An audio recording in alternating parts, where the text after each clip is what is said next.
Satnam, y'all, Satnam. I hope you're doing well. I hope you had the chance to enjoy the summer solstice in some way. Not to toot my own horn, but I was able to join in community in order to celebrate the peak of the sun through movement, breath work, and some meditation. And it was just a really special practice. And so I really hope that everyone got some kind of experience during that time. This week, as we continue with our investigation and how we handle shift, flux, and change, we're going to look deep within. This week's meditation is called the Creative Meditation for the Sublime Self. So we're going to be able to access these deeper layers of self, our subtle layers of self, where we'll get to fine-tune, tune into, and develop some of these innate skills, these innate gifts that we have, you know, the ability to be intuitive, the ability to be creative, the ability to act with purpose in this lifetime. And so it's a two-part meditation, and the first part is kind of a warm-up, it's a movement practice, and the second half is a meditation and a mantra practice. And so through this meditation, we're really going to be focusing on the meridian points on the roof of the mouth. So like last week, we talked about the meridian points and the energy lines that exist, you know, in the arms and in the armpit. This week, we're really focusing on what's happening on the upper palate. There are all kinds of energy lines and meridian points that cross the roof of the mouth. So as we're chanting any kind of mantra, we're using the tongue to touch and tap to those different meridian points. And by doing that, it's kind of like using a keypad on a computer or something like that you're able to hack in to the brain directly because, you know, you're right underneath it. You're able to hack into it and program something new. And so this meditation, we're using the mantra Hariang.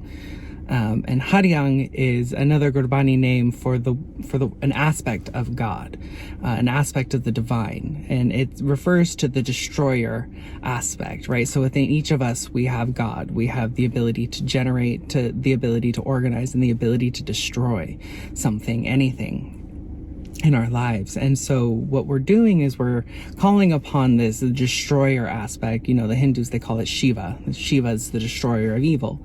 And how can we use this own Shiva energy that exists within each of us to destroy, you know, any demons that we might face or any blocks on the path to our liberation, to our moksha, to whatever it is that we're looking to be liberated from or we're looking to grow into? How can we use that energy for it?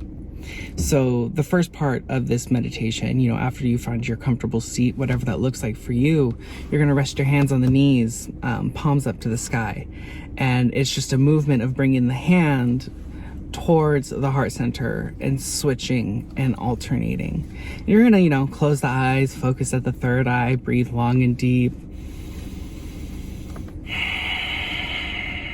And then find a pace and a pattern that works for you.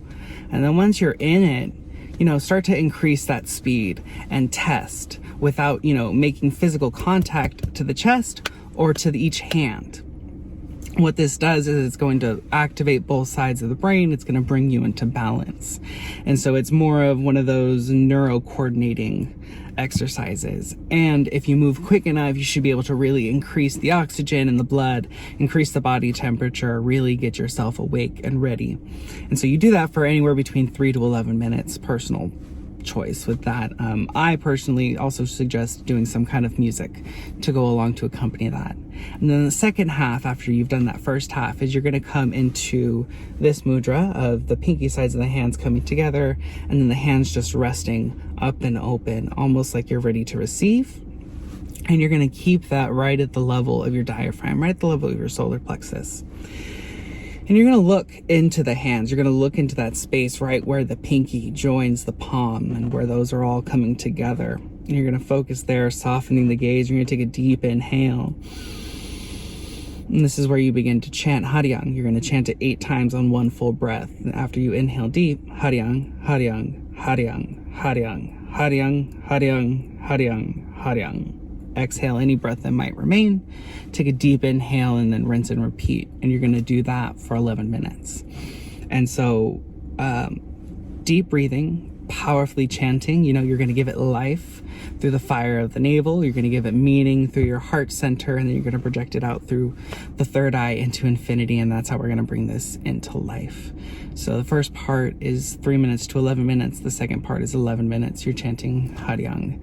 We're accessing this inner fire, this inner Shiva, the destroyer of evil energy, and we're going to use it to clear the blocks in our life. So maybe you want to practice along. Hope to see you some Tuesday nights in class. They're all on Zoom at 7 p.m.